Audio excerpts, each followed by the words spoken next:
Welcome back to the Words of Life Daily Bible Reading, everybody. Today is day 149, and we're going to be reading 2 Kings chapters 19, 20, and 21 today. Let's dive right in.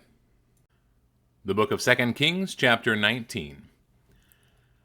As soon as King Hezekiah heard it, he tore his clothes and covered himself with sackcloth and went into the house of the Lord.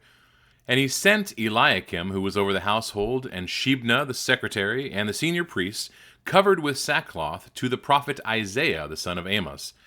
They said to him, Thus says Hezekiah, This day is a day of distress, of rebuke, and of disgrace. Children have come to the point of birth, and there is no strength to bring them forth. It may be that the Lord your God heard all the words of the Rabshakeh, whom his master, the king of Assyria, has sent to mock the living God, and will rebuke the words that the Lord your God has heard. Therefore lift up your prayer for the remnant that is left. When the servants of King Hezekiah came to Isaiah, Isaiah said to them, Say to your master, Thus says the Lord, Do not be afraid because of the words that you have heard, with which the servants of the king of Assyria have reviled me.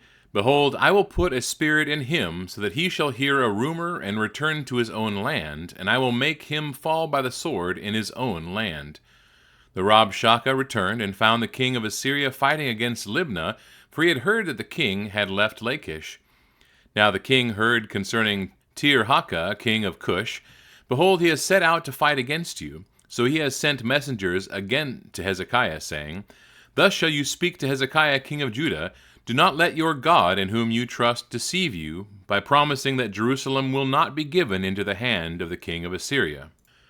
Behold, you have heard what the kings of Assyria have done to all lands, devoting them to destruction, and shall you be delivered?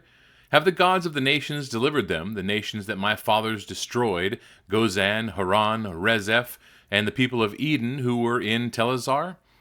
Where is the king of Hamath, the king of Arpad, the king of the city of Sepharvaim, the king of Hena, or the king of Ivah? Hezekiah received the letter from the hand of the messengers and read it, and Hezekiah went up to the house of the Lord and spread it before the Lord. And Hezekiah prayed before the Lord and said, O Lord, the God of Israel, enthroned above the cherubim, you are the God, you alone, of all the kingdoms of the earth. You have made heaven and earth. Incline your ear, O Lord, and hear. Open your eyes, O Lord, and see, and hear the words of Sennacherib, which has been sent to mock the living God. Truly, O Lord, the kings of Assyria have laid waste the nations and their lands, and have cast their gods into the fire, for they were not gods, but the work of men's hands, wood and stone. Therefore they were destroyed. So now, O Lord, our God, save us, please, from his hand, that all the kingdoms of the earth may know that you, O Lord, are God alone. Then Isaiah the son of Amoz sent to Hezekiah, saying, Thus says the Lord, the God of Israel, Your prayer to me about Sennacherib, king of Assyria, I have heard. This is the word that the Lord has spoken concerning him. She despises you, she scorns you. The virgin daughter of Zion, she wags her head behind you, the daughter of Jerusalem. Whom have you mocked and reviled? Against whom have you raised your voice and lifted your eyes to the heights? Against the Holy One of Israel. By your messengers you have mocked the Lord, and you have said, With my many chariots I have gone up the heights of the mountains, to the far recesses of Lebanon. I felled its tallest cedars, its choicest cypresses. I entered its farthest lodging place, its most fruitful forest. I dug wells and drank foreign waters, and I dried up with the sole of my foot all the streams of Egypt. Have you not heard that I determined it long ago? I planned from days of old what now I bring to pass, that you should turn fortified cities into heaps of ruins, while their inhabitants, shorn of strength, are dismayed and confounded, and have become like plants of the field and like tender grass, like grass on the housetops, blighted before it is grown. But I know your sitting down and your going out and coming in, and your raging against me. Because you have raged against me, and your complacency has come into my ears, I will put my hook in your nose and my bit in your mouth, and I will turn you back on the way by which you came. And this shall be the sign for you. This year eat what grows of itself, and in the second year what springs of the same. Then in the third year sow and reap and plant vineyards and eat their fruit. And the surviving remnant of the house of Judah shall again take root downward and bear fruit upward. For out of Jerusalem shall go a remnant, and out of Mount Zion a band of survivors. The zeal of the Lord will do this. Therefore, thus says the Lord concerning the king of Assyria, he shall not come into this city, or shoot an arrow there, or come before it with a shield, or cast up a siege mound against it. By the way that he came, by the same he shall return, and he shall not come into this city, declares the Lord. For I will defend this city to save it, for my own sake and for the sake of my servant David. And that night the angel of the Lord went out and struck down 185,000 in the camp of the Assyrians. And when the people arose in the morning, behold, these were all dead bodies. Then Sennacherib king of Assyria departed and went home and lived in Nineveh. And as he was worshipping in the house of Nisroch his god, Adramelech and Sharezer his sons struck him down with a sword and escaped into the land of Ararat. And Esarhaddon his son reigned in his place. 2 Kings chapter 20. In those days Hezekiah became sick and was at the point of death. And Isaiah the prophet, the son of Amoz, came to him and said to him, Thus says the Lord, Set your house in order, for you shall die, you shall not recover. Then Hezekiah turned his face to the wall and prayed to the Lord, saying, Now, O Lord, please remember how I have walked before you in faithfulness and with a whole heart, and have done what is good in your sight. And Hezekiah wept bitterly. And before Isaiah had gone out of the middle court, the word of the Lord came to him. Turn back and say to Hezekiah, the leader of my people, Thus says the Lord, the God of David your father, I have heard your prayer, I have seen your tears. Behold, I will heal you. On the 3rd day you shall go up to the house of the Lord, and I will add 15 years to your life. I will deliver you and this city out of the hand of the king of Assyria, and I will defend this city for my own sake and for my servant David's sake. And Isaiah said, Bring a cake of figs, and let them take and lay it on the boil, that he may recover. And Hezekiah said to Isaiah, What shall be the sign that the Lord will heal me, and that I shall go up to the house of the Lord on the 3rd day? And Isaiah said, This shall be the sign to you from the Lord, that the Lord will do the thing that he has promised. Shall the shadow go forward 10 steps, or go back 10 steps? And Hezekiah answered, It is an easy thing for the shadow to lengthen 10 steps. Rather let the shadow go back 10 steps. And Isaiah the prophet called to the Lord, and he brought the shadow back 10 steps, by which it had gone down on the steps of Ahaz. At that time Merodach-Baladan, the son of Baladan, king of Babylon, sent envoys with letters and a present to Hezekiah, for he heard that Hezekiah had been sick. And Hezekiah welcomed them, and he showed them all his treasure house, the silver, the gold, the spices, the precious oil, his armory, all that was found in his storehouses. There was nothing in his house or in all his realm that Hezekiah did not show them. Then Isaiah the prophet came to King Hezekiah and said to him, What do these men say, and from where do they come to you?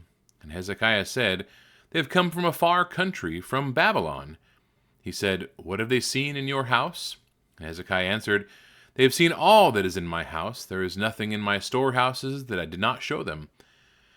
Then Isaiah said to Hezekiah, Hear the word of the Lord. Behold, the days are coming when all that is in your house, and that which your fathers have stored up till this day, shall be carried to Babylon. Nothing shall be left, says the Lord. And some of your own sons who will come from you, whom you will father, shall be taken away, and they shall be eunuchs in the palace of the king of Babylon. Then Hezekiah said to Isaiah, The word of the Lord that you have spoken is good. For he thought, Why not, if there will be peace and security in my days? The rest of the deeds of Hezekiah, and all his might, and how he made the pool and the conduit, and brought water into the city, are they not written in the book of the Chronicles of the kings of Judah? And Hezekiah slept with his fathers, and Manasseh his son reigned in his place. 2 Kings chapter 21. Manasseh was 12 years old when he began to reign, and he reigned 55 years in Jerusalem. His mother's name was Hephzibah. And he did what was evil in the sight of the Lord, according to the despicable practices of the nations whom the Lord drove out before the people of Israel. For he rebuilt the high places that Hezekiah his father had destroyed, and he erected altars for Baal, and made an Asherah, as Ahab king of Israel had done, and worshipped all the host of heaven, and served them. And he built altars in the house of the Lord, of which the Lord had said, In Jerusalem will I put my name. And he built altars for all the host of heaven in the two courts of the house of the Lord.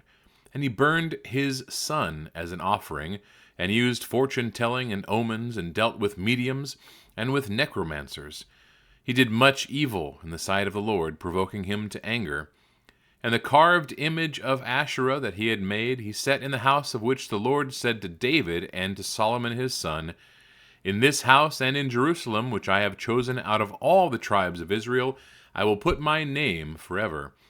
And I will not cause the feet of Israel to wander any more out of the land that I gave to their fathers, if only they will be careful to do according to all that I have commanded them, and according to all the law that my servant Moses commanded them.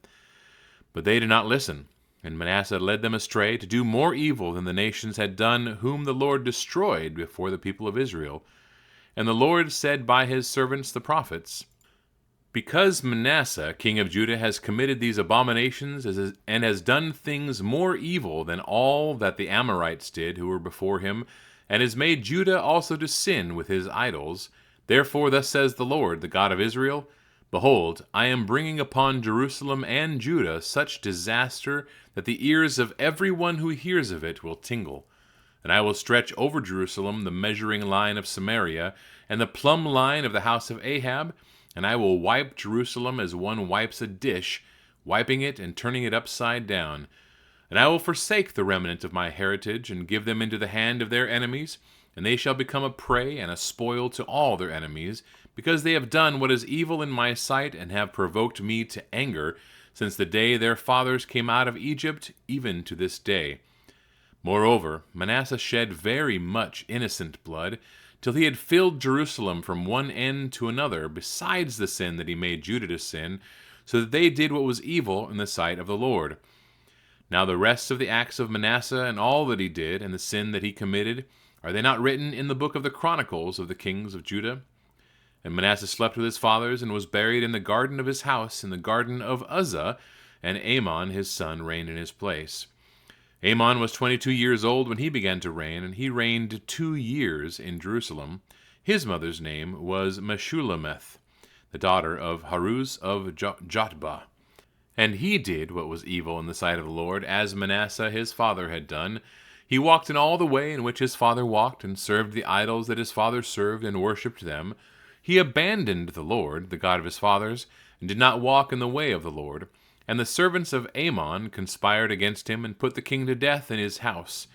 But the people of the land struck down all those who had conspired against King Amon, and the people of the land made Josiah his son king in his place. Now the rest of the acts of Amon that he did, are they not written in the book of the Chronicles of the kings of Judah? And he was buried in his tomb in the garden of Uzzah, and Josiah his son reigned in his place. And that wraps up our reading for today, everybody. It seems to me that evil is so much easier to do than following God's commandments. It must have been, because these kings kept going straight after those idols and all of the sin that was allowed under that form of worship. Serving God is not easy, but it is definitely something worthwhile. And I think that because of the reward of heaven that we have, persevering through this life is the testing ground that God has given us to prove our love for Him and accept His gift of salvation. So just for some food for thought, God bless everybody. We will see you tomorrow as we pick up our story with the young King Josiah. See you tomorrow.